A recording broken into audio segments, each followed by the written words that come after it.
Hey, nice to have you with us again. I'm going to make an admission right up front here. Actually, I'm going to make 3 admissions.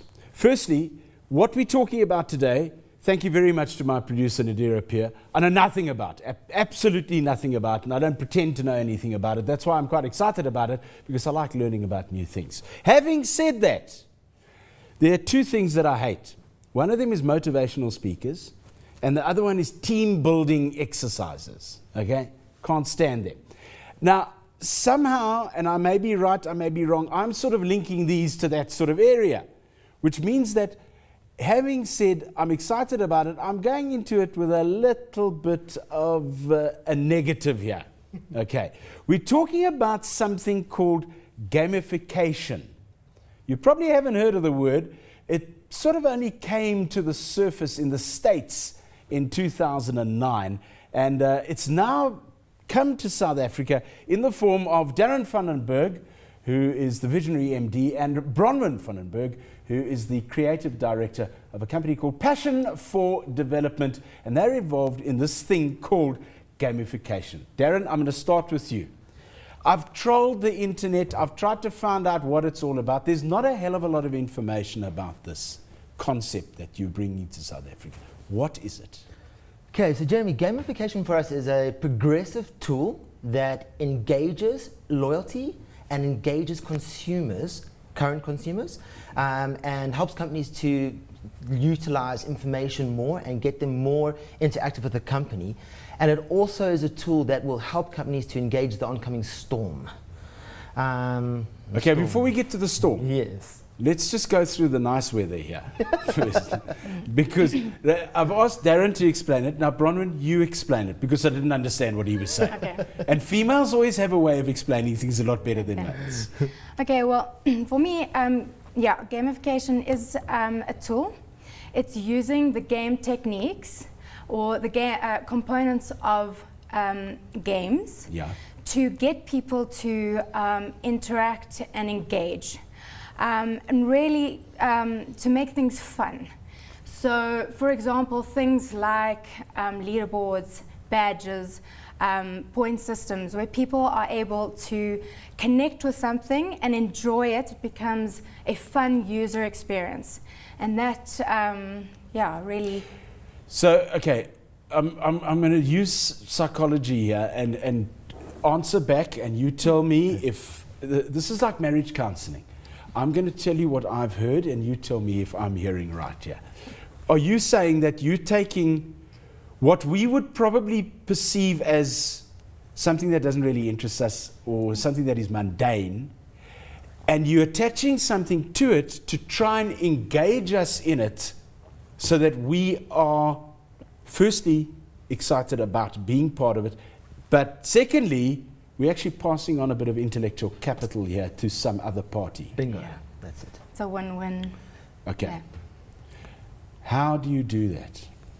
So, in the discussion of how, there's a lot of psychological and behavioral research behind this. Okay. So, typically, the one is from a Russian guy called Mikhail, and I'll have to give you Long name. surname, yes. Ends with ski. Exactly. Right. And he wrote a book called Flow.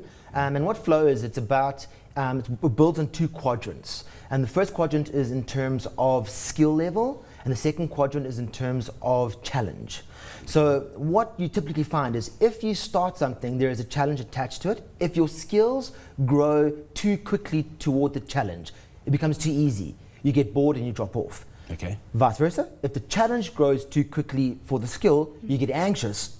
Do you drop off? So it's to stay within the flow channel. So what we typically do is, like Ron mentioned, in terms of leaderboards and points and badges, it's a mechanic. It's one of many, but we build in type of engagement tools, social networks, discussion boards, anything where someone can feel valuable in what they give toward the strategy and keep them in the flow. So we talk about things like player types. There's 4 main player types. You have your competitors, you have your researchers or explorers, you have your expressors, people who like to show what they do and who they are, and then you have your socialites, people who like to talk. So very good platform, Facebook, great social social platform, but typically your competitor or your explorer, not really their engagement platform.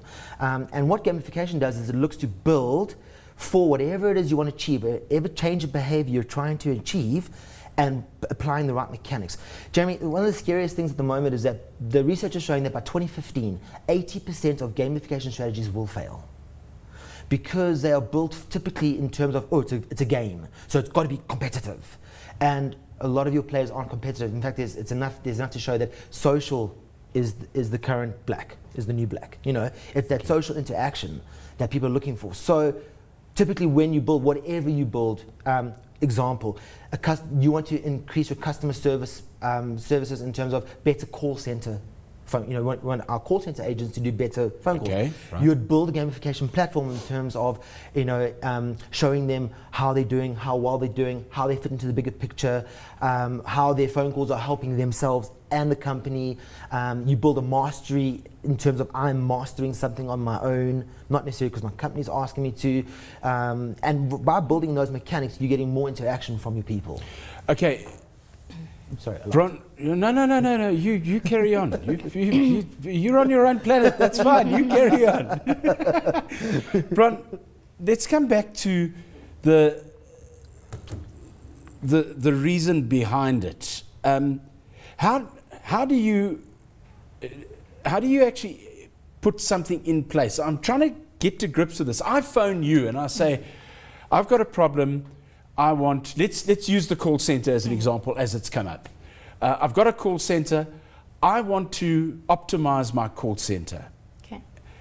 How do you guys then step into that breach and decide what is needed to take that call center to another level? Okay. Well, what we would do is we work with a strategy. And so we would go in and hear basically, what is your objective? What are the things that you're wanting to see change? Mm-hmm. And then we work that through a passion for development strategy, and we work through who are your player types, what is the current culture, are they techno-adverse, how can we bring in elements to gamify that, to get them engaged, to feel like they are growing. We would obviously underpin it to the company strategy. You would look at the player journey in terms of you want your users or your staff to feel like they can engage, to feel like they're having fun, they're growing, they're mastering something. And so we'd basically work through a strategy, and so that we understand what you're wanting to see. And then we work through, obviously, our strategy to define that and then ensure that happens. And you need to be quite progressive in what you do, because if you don't design correctly, you're needing the process to be very progressive, because people change, their wants change, and as you put things in place, they get boring. And so it needs to be dynamic. And so, we take that all into consideration, and we try and design very carefully to ensure that we're covering all those specific components. But now, you raised the issue that people aren't all the same, and you get these different elements. How do you engage with all of those? I can understand the social one. Yes. That's easy. Yes. Because you've got so many platforms. Yes. But what do you do with somebody who is more reserved? They're not in your face. They're a quiet type of person. They get on with their job. They're very good at it. But you want them to feel part of this greater being that is the company. How do you pull that person out of their shell and get them to interact? We asked them what they would like. So that's actually quite hadn't thought of that. Yeah. And we forget about those things. So and the reality is, like, I love what Ron is saying about it's interactive, but it's also progressive. So what's going to work for the next 3 months, in 3 months' time is going to be more boring. So it has to grow with the people. So typically, Bron did something in a small school recently with the classes. She walked into the grade 6 or 7 class and goes, "All right, kids, pull out your cell phones. We're going to start the lesson." And the kids are like, huh? She goes, "And here's a Twitter feed, here's a Facebook feed, here's how we're going to do it." It's done, it worked really well. But when she goes back and does it again, that is now old. So the kids expect it, but it's no longer that dopamine rush of, what's coming now? So now it's a case of, well, what do you want more? Because don't forget, education is, in that case, is what the objective is. These kids must achieve what the class is offering, what the school wants them to achieve in that moment. So we've used a platform and a form of gamification, and now the kids are going, we love it, we want more. Next time around, we have to think of the next. So it grows with the clientele or with the people. So now that person you're talking about, they go, I want to get involved, but I want to do it this way. So now we provide the platform for them to do it that way, which they then master, so the skill level increases, and then you experience the new challenge to move them. And so you get people going in all directions. And that's the trick of it. That's where it comes together, and where I believe a lot of the gamification strategies are not playing back to, especially in the international field, is they're designed for your competitor. So it's a leaderboard, a badge, a level. Those are good for your competitors. But that person, it's blind, they are. But I suppose it's a natural, it's almost a default mechanism if you're looking at this gamification thing, because we are so used to in life having goals, objectives. You achieve a degree, you then go and get a job.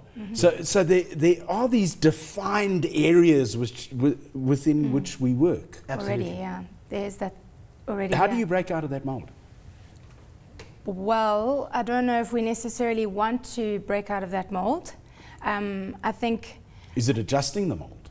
It could be adjusting it, but I think it needs to be relevant. I think for me, if I'm understanding the question correctly, is that we all are motivated by certain things. We all want to achieve certain things, but it needs to be relevant, and I need to be getting something out of it at the end of the day. And what we build towards particularly is intrinsic motivation. So I'm wanting to do it because I'm enjoying this, I'm loving this. And so I'm not sure if I'm understanding the question correctly, but things for me where, you've got a 9 to 5 and you're getting paid your standard salary, you could bring in things that now somebody is enjoying that 9 to 5, they're building towards something, you're answering a question of why should I be doing this, you're bringing in, so they have to achieve those certain things, but now you're making it alive, you're making it personable and real for that person. Okay, that's fine. So you're taking somebody who, and I'm not saying that everyone who's in a 9 to 5 job has a mundane job at all, but you're taking somebody who may be in a mundane position and you're empowering them, and they're in a position where they go, you know what, this is actually not so, actually no, it's not so bad. Actually, this is damn good. Actually, I'm enjoying myself. But how do you then make that measurable for the person who really counts? And that's the man at the top who's hiring you and paying your money. I want to get into that in just a moment. We've got to go to a break. More with Bronwyn and Darryn after the break.